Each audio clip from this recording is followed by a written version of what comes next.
Exponential functions and investing. Compound interest. If an amount is invested with the interest added back to the account at the end of the year, the interest is said to be compounded annually. The amount to which an investment grows over a period of time is called its future value. Future value of an investment with annual compounding. If P dollars is invested at an interest rate R per year, compounded annually, the future value S at the end of the T years is S equals P times 1 plus R to the T. Note that R is written as a decimal. We can also have the future value of an investment with periodic compounding.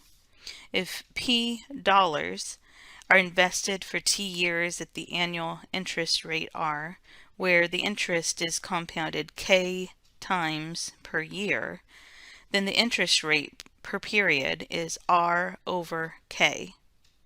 The number of compounding periods is K times T, and the future value that results is given by S equals P times 1 plus R over K to the KT dollars. Example 1. Future value. Find the future value of $10,000 placed in an account earning 8% per year for 10 years if the interest is compounded annually, daily, and how much more is earned by compounding daily. First, let's figure the future value if the interest is compounded annually.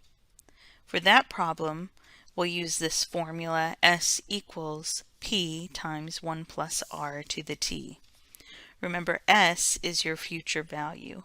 P is the amount of money invested. So we have 10,000 invested. 1 plus, our rate is 8%. We write that as a decimal. To the T, which is in years. That will be S. We simply put this into our calculator, home screen. 10,000 times 1 plus 0.08 to the 10. The future value after 10 years is going to be $21,589.25. Now, if we would take that same amount of money and invest it at an account that compounds daily, we would use this formula. S equals our principal invested, $10,000, times 1 plus the rate of 0.08 over K. If it's compounded daily, then we are compounding 365 times in a year. To the K, which is still 365, times T, which is the number of years. Again, we can put this into our calculator just from the home screen. Times 1 plus 0.08 divided by 365 to the 3,650.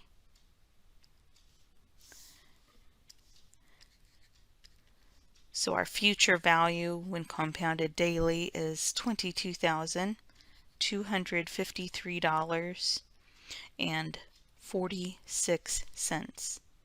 Now, how much more is earned by compounding daily? We simply take those amounts and subtract them. We would earn $664.21 more.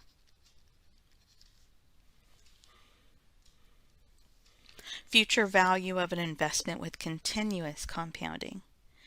If P dollars are invested for T years at an annual interest rate R, compounded continuously, then the future value S is given by S equals P times E to the RT dollars, the PERT formula. Example 2, future value and continuous compounding. What is the future value of $2,650 invested for 8 years at 12%, compounded continuously? Of course, we're going to use the PERT formula.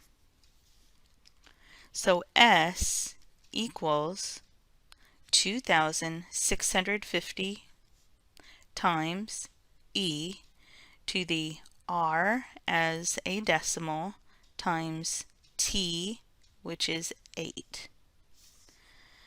So you can put this into the calculator, 2,650 times E to the 0.12 times 8, making sure that the 0.12 times 8 is all in the exponent.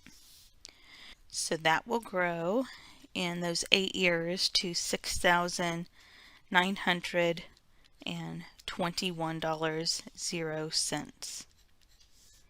How much interest is earned on this investment?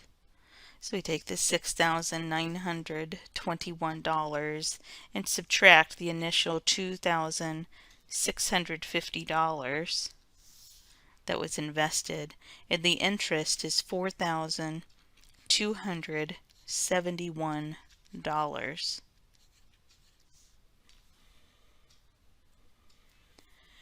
Example 3, continuous versus annual compounding of interest. For each of 9 years, compare the future value of an investment of $1,000 at 8% compounded annually and of $1,000 at 8% compounded continuously. Remember that our annual compounding formula is S equals P times 1 plus R to the T. Now, rather than calculate each of these 9 years separately, what I propose we do is go to y equals and enter the function. First, we do have to set it up for this particular problem.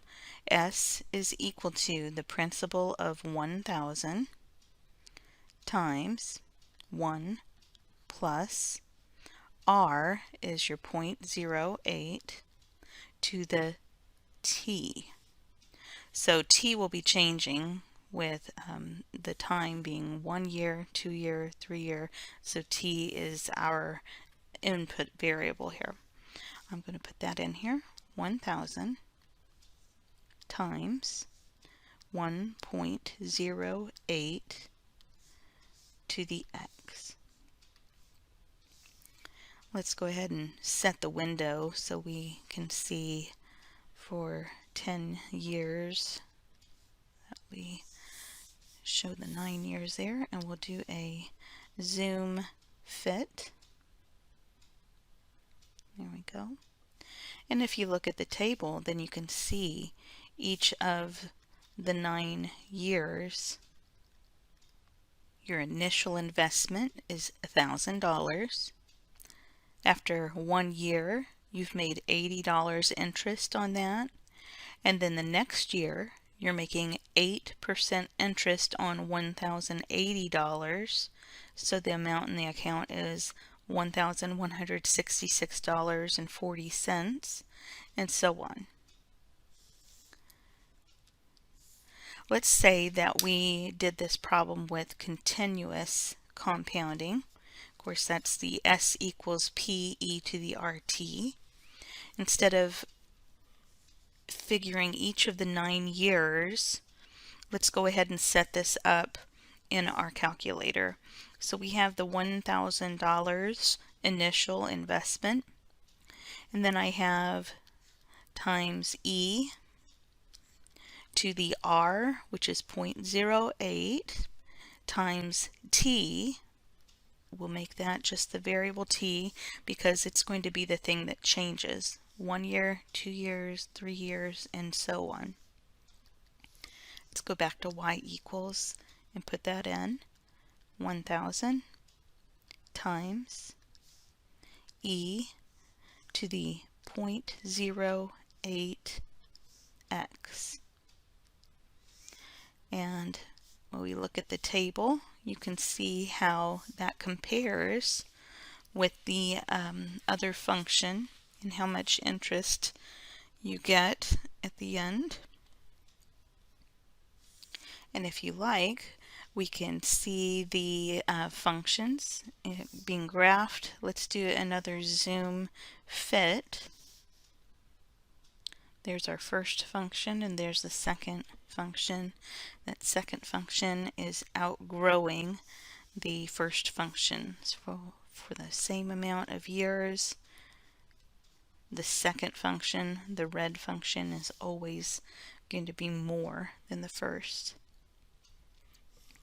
What conclusion can be made regarding compounding annually and compounding continuously?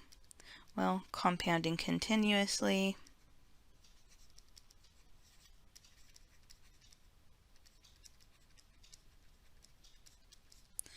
will result in more interest earned.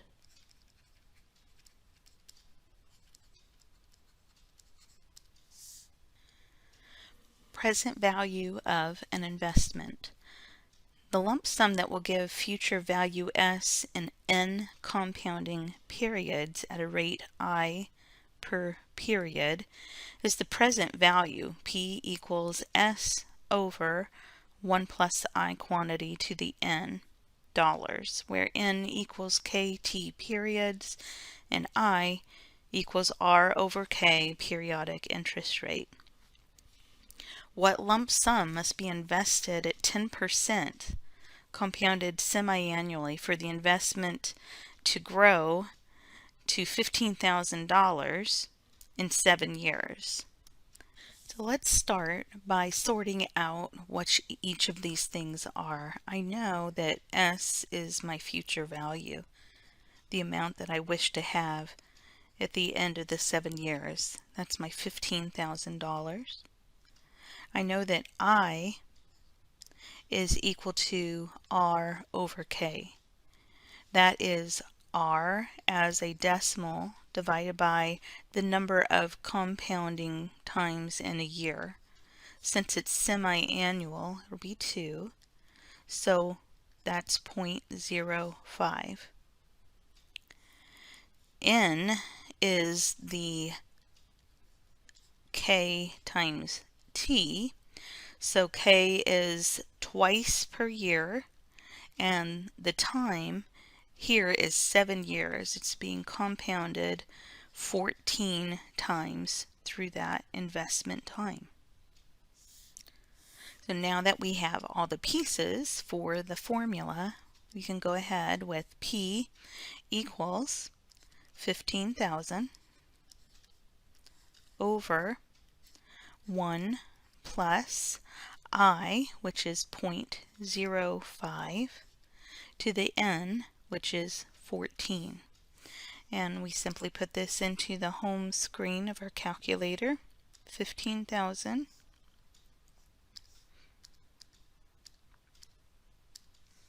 and that's divided by parentheses 1 plus 0.05 to the 14. And we get $7,576.02. So that's the lump sum that has to be invested now at 10% compounded semi-annually in order to grow to $15,000 in 7 years. Example 5 is also an example with investments in money. It's mutual fund growth.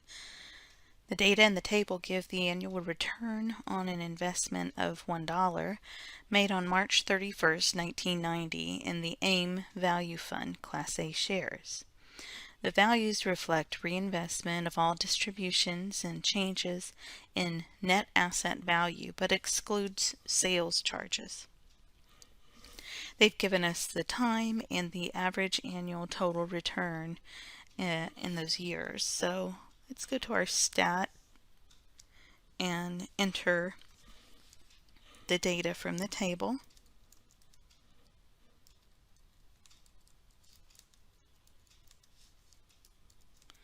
And just double check that you didn't make any entry error. And then we will find an exponential regression. And let's go ahead and store the regression equation in y1. Calculate that. Let's record it here, our model. Let's say that we did 4 decimal places. There we go. Let's use the model to find what the fund would amount to on March 31st, 2001 if $10,000 was invested March 31st, 1990, and the fund continued to follow this model after the year of 2000. So instead of using the model here that you've written down, let's use the calculator. We've already stored the function in the calculator, and it's going to be much more accurate if we use the unrounded function that's in the calculator to figure this. In March 31st, 2001, our time would be 11. Okay, so let's see, we can go to our table and find 11 in the table, and that's how much just a $1 investment would grow to in 11 years. But we are investing $10,000 for that much, so we're going to end up moving our decimal place over 4 places. So 1, 2, 3, 4. It'll be, there we go, 1, 2, 3, 4. It's going to be $86,606.71. Just to point out how different an answer you get if you would use this rounded model than if you use the unrounded model in the calculator that you've stored. We can enter this in our home screen. We did 1.1609 times 1.2004 with an exponent of 11, and that's just for $1. So if we have 10,000 of those dollars that we've invested, it's quite a bit different than using the unrounded model in your calculator. So always use an unrounded model if you have it at your disposal, and we do, since we are the ones who ran the regression for this model. That does it for your homework, and just let me know if you have any questions.